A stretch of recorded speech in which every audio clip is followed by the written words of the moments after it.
in another lifetime, if I was a smarter person, I would be an interior designer, but your guys' job is way too hard. So I live in my little bubble that I can just like fix things online. I love that. Yeah. I love that. When I was working in residential real estate as a director of marketing, I had received a job offer from a local to Austin, really cool lifestyle company as their CMO. And I told my current boss about it, and she fired me on the spot. So I walked out that day crying, called my dad before I called my husband, and I was like, what am I gonna do?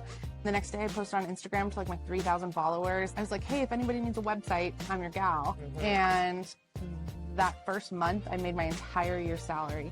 Isn't that so amazing that something that you think is going to be so bad for you or it's going to break you and you're just like, I can't believe this, can really turn into such a beautiful, positive moment? 100%. It's the push you didn't know you needed. Correct. So you help designers get on the right track. Yes, 100%. I want female entrepreneurs in the design world to never have to make a decision based off of fear financially. It started with conversations with designers, makers, and creatives, but now we're taking it to High Point Market because this is where it all happens. The future of design is here. It's not just about trends, it's about changing how we live.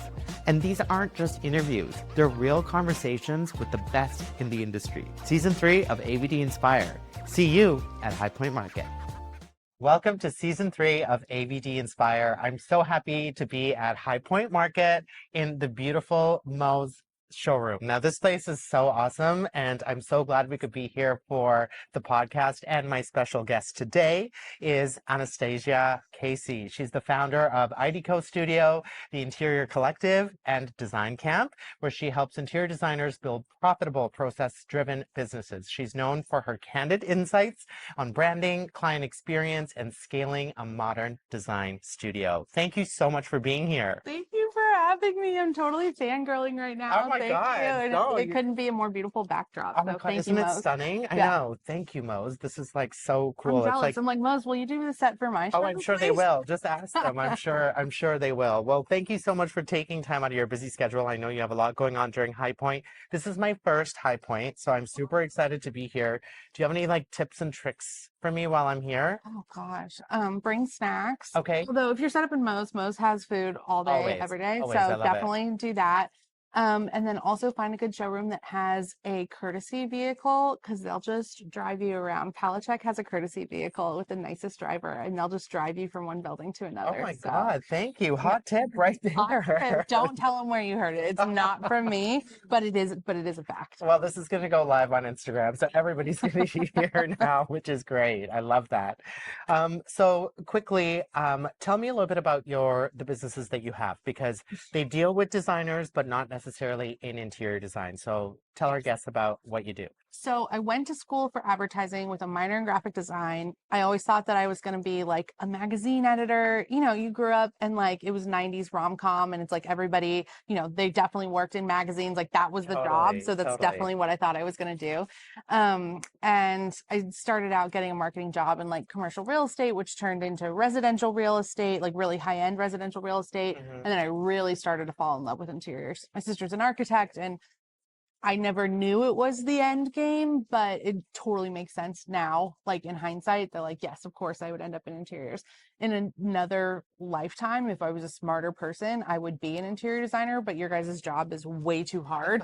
So I live in my little bubble that I can just like fix things online. I love that. Yeah. I love that. So you help designers sort of get on the right track. Yes, 100%. Really at the ethos and core of every pillar of my business is female financial independence. I want female entrepreneurs in the design world to never have to make a decision based off of fear financially. I love that. So whether it's Design Camp or giving them the resources at IDCO or working on their brand through our sister studio, Kwin, it's always about giving them the tools that either design school didn't teach them, their past career didn't teach them. You know, everybody focuses on the pretty side of it. And what we do is pretty for sure, but there is so much business behind it. And so I kind of am able to sandwich the two halves of my brain and help other people find that other business half so that they can focus on the more fun parts of it. Well, that's absolutely right. And, you know, and I think a lot of designers, including myself, when I first started, you have to think about your website. You have to think about how you're going to invoice, what your proposals are going to look like. It's just, there's a lot of information. It's not just about the pretty, like you said. So it can get overwhelming. And if you don't do it right, it can lead to failure, which is not cute, right? And So there's no industry standard. And these things are not taught in design they school, are even not. if you chose to go to design school. Yeah. And so a real big mission of mine is to help not set an industry standard, but provide the information that someone could decide, yes, that sounds like a great option for me, and I'm going to tweak it this way. Just so that someone knows what their options are, to give them a foundation, and then they can figure out what works best for them. I love But that. it's a lot of searching endlessly if someone doesn't point you in a direction. And I just want to be there to point them in a direction. That's awesome. I love that. That's a beautiful business model. I think that's absolutely amazing. And everybody needs a bit of help because they're, you can't be good at everything, right? So it's like, for me, I'm not a numbers person, so you just contract that out. Yes. You And know? you don't know what you don't know. Mhm, You're like, I mhm. know how to put a room together, but you're like, what do I do in this situation when this hiccup comes up? Absolutely. So, yeah, if we can help people skip a few of those missteps you make when you're figuring it out on your own, like, I feel like that's really successful. I love that. All right, it's time for a quick break. And I have to say, this one is a bit of a love story. I've been working with Divine Flooring since the beginning of my career, and you don't stay connected to a brand for that long unless there's a real trust there. They're a Calgary-based, family-run company, and what they do with hardwood is just beautifully done. In my home, I went with their Cosmopolitan Naked in a chevron pattern, and it completely anchors the space. And it brings this sort of quiet sense of luxury. It's one of those choices that just make everything else fall into place. So was there a defining moment in sort of your career that took you to where you're at right now? Yes, I do feel like there's been a few very specific moments. When I was working in residential real estate as a director of marketing, I had received a job offer from a local to Austin, really cool lifestyle company as their CMO. And it was like 4 times my salary. It was like equity in the company. It was an incredible offer. And I told my current boss about it. I was like, my mind is not made up. I love my job. I love working for you, but I know you know this brand. I'd love your thoughts. And she fired me on the spot and told me, as far as everyone else in the company knows, this was your choice. You have 30 days. And at the time, Kwin, my husband, and I, we were check to check. Like, there was no forget you, I'm walking out. I was like, okay, I've got 30 days to figure something out. And I certainly at that moment had this big epiphany that I was like, man, I gave this job everything I had. I don't know if I can go work for someone again. Like, I thought I was doing the moral thing by saying, I want to tell you about this job offer, not just give you a notice. Yeah. My dad completely advised me against it. He's like, no, if you want the job, you just need to put in your notice and go. And I was like, no, we're a family. I'm like, I respect That's so her. thoughtful. And that is not how it was. Oh my God. But I also never planned to have my own business. So I walked out that day crying, called my dad before I called my husband. And I was like, what am I going to do? And the next day I posted on Instagram to like my 3,000 followers. This would have been in 2016. Okay. I was like, hey, if anybody needs a website, I'm your gal. And that first month I made my entire year's salary. That first month doing websites. You know what? It all happened for a reason. Correct. I never thought I was like, having my own business was not the plan. It was never the goal. It was just like, how am I going to pay rent? Isn't that so amazing that something that you think is going to be so bad for you or it's going to break you and you're just like, I can't believe this, can really turn into such a beautiful, positive moment? 100%. It's the push you didn't know you needed. Correct. And so at that time I did a couple, like, in the world that I had been in that luxury real estate world, I'd gotten to know, like private equity people, that kind of thing. And then also I had made friends on Instagram with like wedding planners and fun, more creative businesses. So I was doing a little bit of work for all kinds of people. So then I went on this retreat to Mallorca with Fiona Humberston. Yes, with Fiona Humberston. She's her title is the brand stylist out of London. Okay. And in my world, she's it. She's the Amber, she's the Shay. And she had announced this retreat for exactly what I did. And I remember it was very expensive. It was very luxury. And I had told my husband, I was like, honey, I really think I want to do this. And he's like, it's okay. I'll quit my gym membership. I'll run the neighborhood. Like, we can find the money. Like, so sweet. That He's is an so angel. sweet. And it was like a payment plan over, I think, a full year. And I Wow. went and we got there and it was so woo-woo. It was Okay. so woo-woo. And I was like, girl, I thought we were going to be looking at logos. I thought we were going to be working on portfolios. And it was very touchy-feely. And I was like, oh, this is just not what I expected. And the whole time she's talking about how you need to start saying no to more clients and yes to the right clients. And you need to pick a niche. And I was like, that's cool because your husband is literally a lord, like literally a lord. My husband is not a lord. Yeah, it's So, easy. It's easy for her to say. yes, Yeah, I'm like, we yeah. are dependent on my income, Correct. or at least, a very big portion of it. And the last day, literally the last day, we're there, and she literally has a psychologist there the whole time. So it was woo woo. Whoa, whoa. Okay. And they make me do this exercise, and they're like, write down your 5 favorite projects you've had to date. And 4 out of the 5 were interior designers. And I was like, I get it. I get it. I get it. And so on my flight home, I rewrote the website copy. I was like, I guess I'm starting a blog about interiors. Yeah.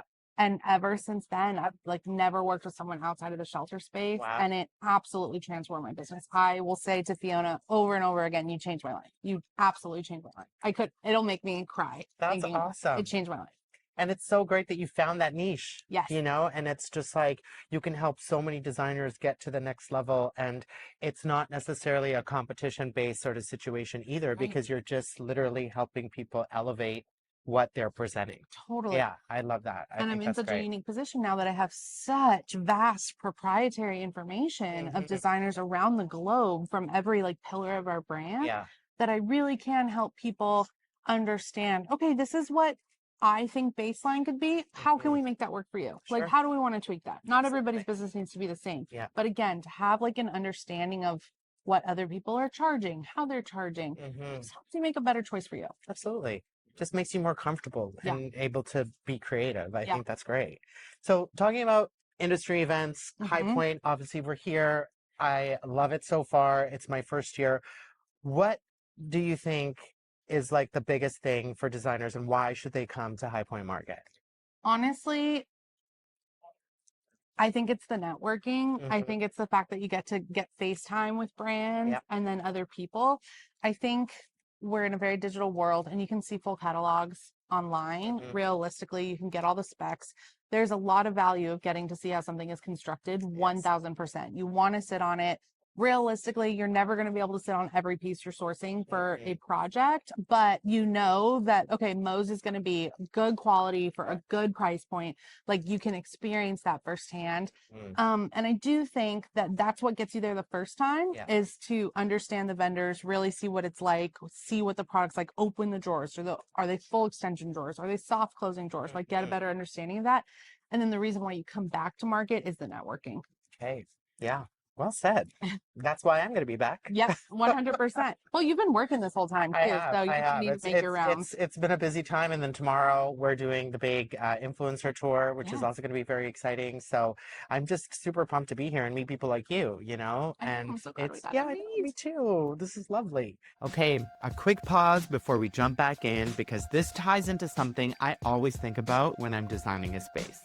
There's a difference between something that just looks good and something that actually feels right over time. And that's where Divine Flooring really stands apart. Everything starts from a design perspective so that the end result feels current, natural, and easy to live with. It's not trying to be anything, it just works. And that kind of clarity you notice the longer you're in a space. Take a look at divinefloor.com and you'll see exactly what I mean. So this season, we are sort of theming season 3 for the future of design, because I feel like the future of design is so vast and there's so many things happening that are, really spectacular and making our businesses sort of elevate and escalate. And where do you think the future of design is going based on your clients? From like a business standpoint or aesthetic standpoint? Let's talk about both. Okay. From a business standpoint, I love to hear that you feel like we are in an upward swing. I'm thrilled to hear that because I feel like there are a lot of people who are possibly experiencing a little bit of a slowdown right now. At least, I know you're in Canada, being in the States, things are uncertain For sure. currently. Absolutely. And I'm getting a lot of feedback from people that their clients who, there's certain clients who have money who are always going to have money. And so there are still people who are looking for designers, 1000%. But even those people are a lot more comfortable saying yes to this luxury service if they have a flat rate number for the design fees than giving a range of hours. And so I think that is a big transition we're going to see. Huge.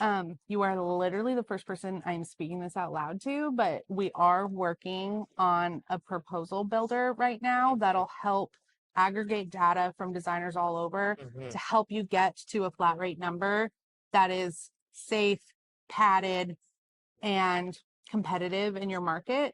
It's a long ways out. We've got a lot of work ahead of us. For sure. And you know what? This is the model that I sort of started 10 years ago, because for me, the hourly rate just got so wild, and always having to sort of go back to my clients and explain to them why it took me so long to do that or whatever. It was a waste of time. Yeah. And it just didn't make any sense to me. So I went to the sort of like fixed fee model, and it has changed my business completely.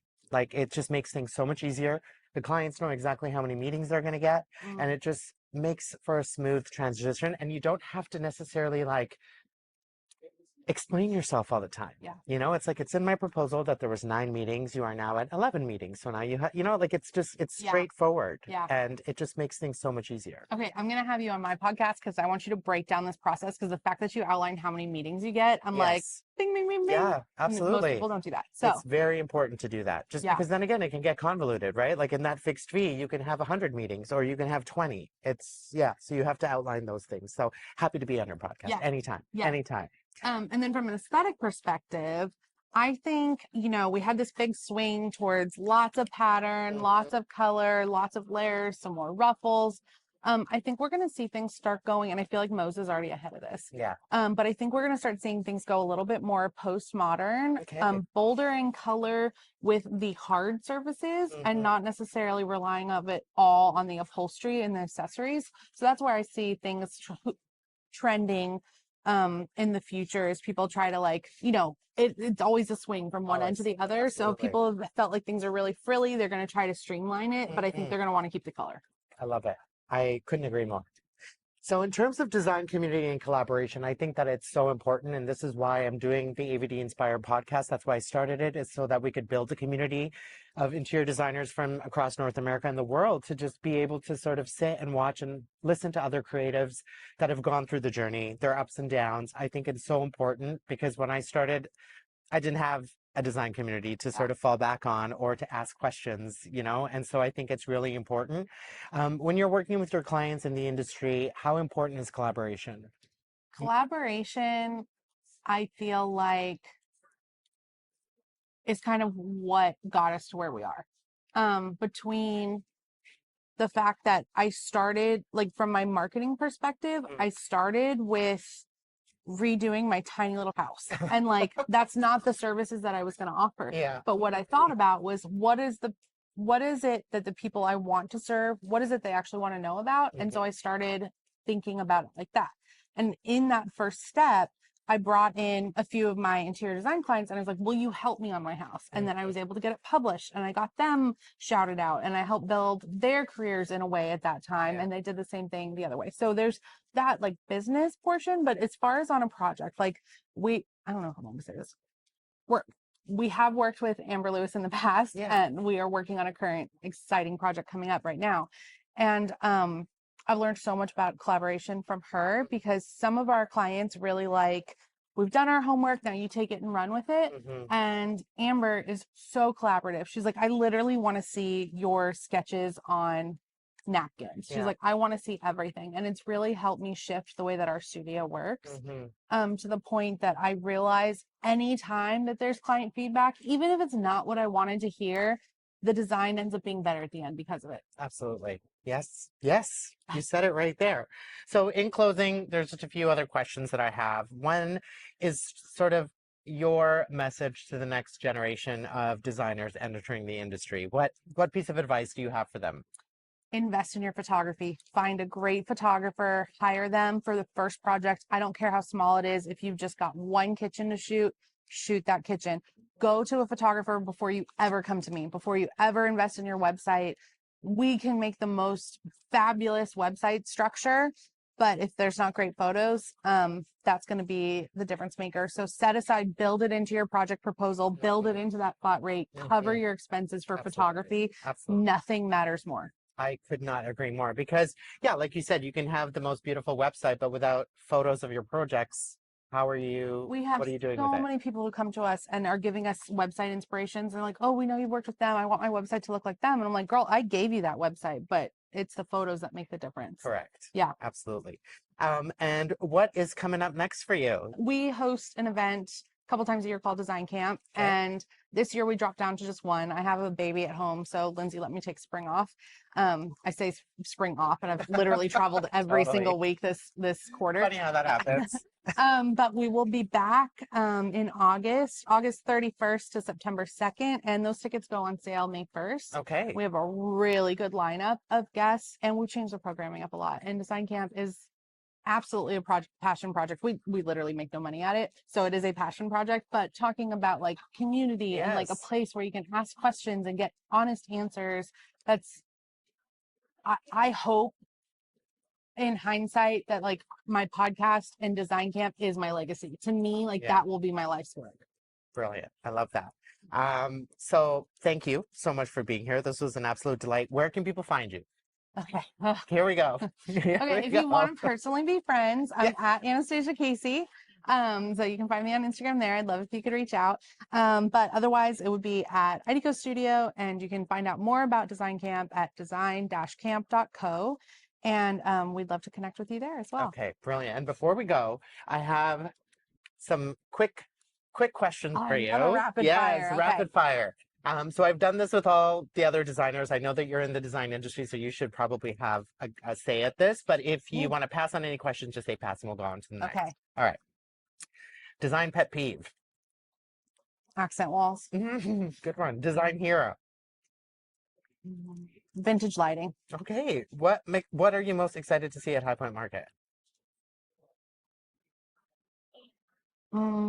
Upholstery on rattan. Okay. Fave wallpaper. Mine. I have a collection. Where? At Chasing Piper. Oh, okay. Amazing. Okay, this is fabulous. We'll put the website on our notes. Absolutely. Color of the moment. Chartreuse. And pattern or texture. Pattern. Brilliant. Okay. Well, thank you so much for being here. This has been an absolute delight. Oh my God. Ooh. You're a doll. That was so fun. Thank you so much again. Enjoy the rest of High Point, and hopefully I can be on your podcast soon too. Yes, we're getting it on the books. You heard it here first. You're opening. Okay, you heard it here first. Thank you. Thank you so much, Anastasia, for being here and showing us how we can level up as designers. Such an important tool for us to have. Of course, we're coming to you live from High Point Market in the Mo's Home Collection showroom. Absolutely beautiful. And a huge thank you to the sponsor for this episode, Divine Flooring. I love you guys. You can check out divinefloor.com for more information. And of course, as always, please help us spread the word by liking, sharing, and of course, subscribing to the AVD Inspire podcast. And we'll see you next episode. Mwah.